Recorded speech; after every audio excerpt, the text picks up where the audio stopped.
दोस्तों, वक्फ amendment bill के खिलाफ सड़क से लेकर के कोर्ट तक लड़ाइयां लड़ी जा रही हैं। जिस तरीके की नाइंसाफी मुसलमानों के साथ में की जा रही है देश की हुकूमत द्वारा, उस हुकूमत को आईना दिखाने के लिए तमाम तरीके से कदम उठाए जा रहे हैं।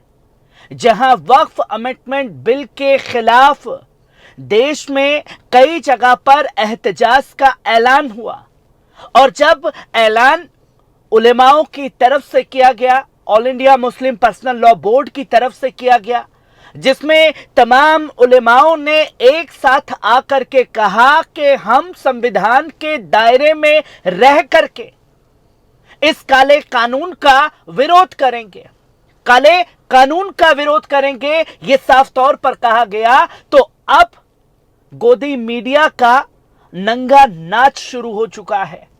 वो नंगा नाच जिसके बारे में बात करना लाजमी हो चुका है, क्योंकि बात मुसलमानों के खिलाफ होते होते अब उलेमाओं की बेअदबी पर पहुंच गई है। वक्फ अमेंडमेंट बिल के खिलाफ जब all India Muslim personal law board ने एक पूरा रोड मैप तैयार किया कि कैसे कैसे देश के कोने कोने में एहतजाज किया जाएगा, तो आप साफ तौर पर देख सकते हैं इंडिया टीवी का ये जो प्रोपेगेंडा चलाया जा रहा है उस पर बात करना जरूरी है। जो कि आप देखें कि साफ तौर पर कहा जा रहा है कि नरेंद्र मोदी वर्सेस 40 मौलाना। ये कौन है ये 40 मौलाना? कहां है ये 40 मौलाना? और क्या हिंदू मुस्लिम बनाने की कोशिश की जा रही है? देश के एक तबके को मुसलमानों के खिलाफ इन उलेमाओं की तस्वीर दिखा दिखा करके भड़काने की कोशिश की जा रही है। क्या चलाया जा रहा है? मोदी वर्सेस 40 मौलाना। पर बात यहां मोदी वर्सेस 40 मौलाना की नहीं है। ये 40 उलेमा जो हैं हमारे, वो मोदी का विरोध नहीं कर रहे हैं, वो मोदी जी की नीयत और नीति का विरोध कर रहे हैं, वो इस काले कानून का विरोध कर रहे हैं। पर देश की जनता को गुमराह करने के लिए बताया जा रहा है कि साहब नरेंद्र मोदी वर्सेस 40 मौलाना।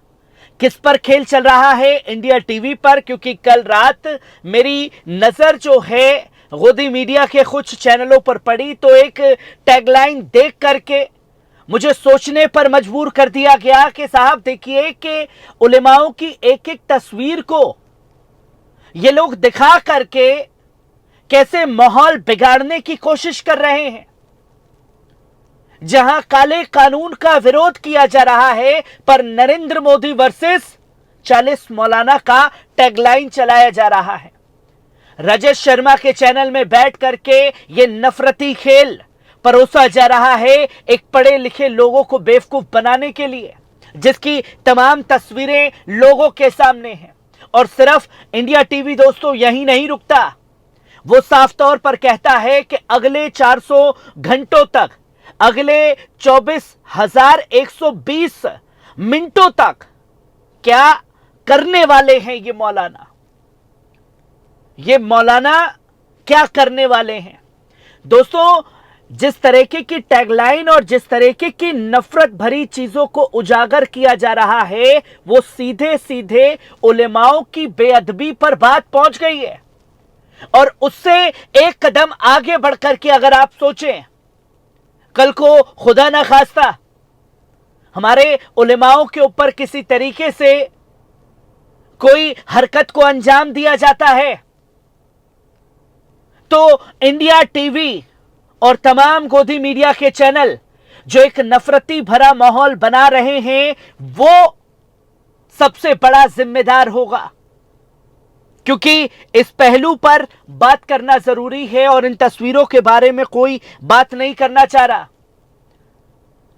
ये 40 उलेमा जो हैं हमारे देश के, ये नरेंद्र मोदी के खिलाफ नहीं, उनके द्वारा लाए गए मुसलमानों के खिलाफ काले कानून पर आवाज उठा रहे हैं, जिसकी तस्वीर लगातार लोगों के सामने है। और ये कई सारे सवाल जो है वो खड़े कर रही है, और वो खड़े कर रही है कि कैसे इन्होंने एक एक तस्वीर का इस्तेमाल किया, जो कि आप स्क्रीन पर देख रहे हैं। ये बताते हैं कि 5 मई तक नरेंद्र मोदी की कट्टर से टक्कर। अब मुसलमान और हमारे उलेमा अपने हक और हुकूक के लिए सड़कों पर उतर रहे हैं, तो कट्टर ये लक़ब दिया जा रहा है। और तस्वीर दिखाई जा रही है मौलाना खालिद सैफुल्लाह रहमानी साहब की, जो all India Muslim personal law board के अध्यक्ष हैं। और सिर्फ एक तस्वीर का इस्तेमाल नहीं किया गया, बल्कि सैयद अरशद मदनी साहब की तस्वीर का भी इस्तेमाल किया गया और बताया गया कि नरेंद्र मोदी की कट्टर से टक्कर, यह टक्कर नरेंद्र मोदी की नहीं है, या उनके खिलाफ ये नहीं है, उनकी नीतियों के खिलाफ है। जो माहौल बनाने की कोशिश हमारे उलेमाओं के खिलाफ की जा रही है। उलेमाओं के खिलाफ इख्तिलाफ हो सकते हैं, पर यह जो नफरत भरी सोच परोसी जा रही है, इस पर सवाल खड़ा करना जरूरी है। और सिर्फ अरशद मदनी साहब की तस्वीर तक ये लोग महदूद नहीं रहे। उन्होंने सैयद सादतुल्लाह हुसैनी, जो कि अमीर हैं जमात इस्लामी हिंद के, उनकी भी तस्वीर का इस्तेमाल किया गया और बताया गया कि ये 40 उलेमा जो हैं ये खिलाफ हैं नरेंद्र मोदी के। और फिर एक तस्वीर दिखाई गई मौलाना मोहम्मद फजलुर रहीम मुजाहिदी, जो महासचिव है all India Muslim personal law board के, उनकी तस्वीर को इस्तेमाल किया जा रहा है। और साथ ही साथ मौलाना उमरेन महफूज रहमानी साहब की तस्वीर का इस्तेमाल किया गया, नरेंद्र मोदी कट्टर से टक्कर। और फिर मौलाना सज्जाद नुमानी साहब की तस्वीर का इस्तेमाल करके एक प्रोपेगेंडा फैलाने की कोशिश की गई। और अंत में तस्वीर का इस्तेमाल किया गया सैयद कासिम रसूल इलियासी साहब का, जो कि all India Muslim personal law board के प्रवक्ता हैं। और उनकी इन तस्वीरों को दिखा करके ये बताया गया कि साहब देखिए, ये 40 उलेमा जो हैं वो नरेंद्र मोदी के खिलाफ सड़कों पर उतर रहे हैं। और फिर तस्वीरों का इस्तेमाल किया गया मौलाना खालिद रशीदी फरंगी महली साहब की, और all India Muslim personal law board के मेंबर हैं मौलाना महमूद मदनी साहब की तस्वीर का इस्तेमाल करके यह बताया गया कि ये 40 उलेमा जो हैं वो खिलाफ हैं। फिर एक तस्वीर का इस्तेमाल किया गया इसमें पैकेज में चलाते हुए, और बताया गया कि साहब मौलाना उबैदुल्ला आजमी साहब, जो एक्स राज्यसभा एमपी हैं, वो भी नरेंद्र मोदी के खिलाफ है। और आज उलेमाओं की छवि को बिगाड़ने की कोशिश की जा रही है। दोस्तों, शायद इन लोगों को यह मालूम नहीं कि जंगे आजादी में उलेमाओं ने किस तरीके से अहम किरदार निभाया है, और उस अहम किरदार को निभाते निभाते कैसे फांसी के तख्तों को हंस करके हमारे उलेमाओं ने चूमा है।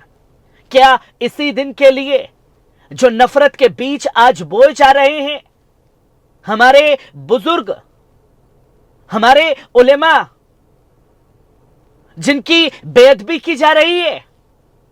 और साफ तौर पर इस प्रोपेगेंडा में ये बताने की कोशिश की गई दोस्तों कि साहब देखिए कि ये लोग जो हैं नरेंद्र मोदी के खिलाफ उतर रहे हैं, नरेंद्र मोदी के खिलाफ नहीं उतर रहे हैं, काले कानून के खिलाफ उतर रहे हैं।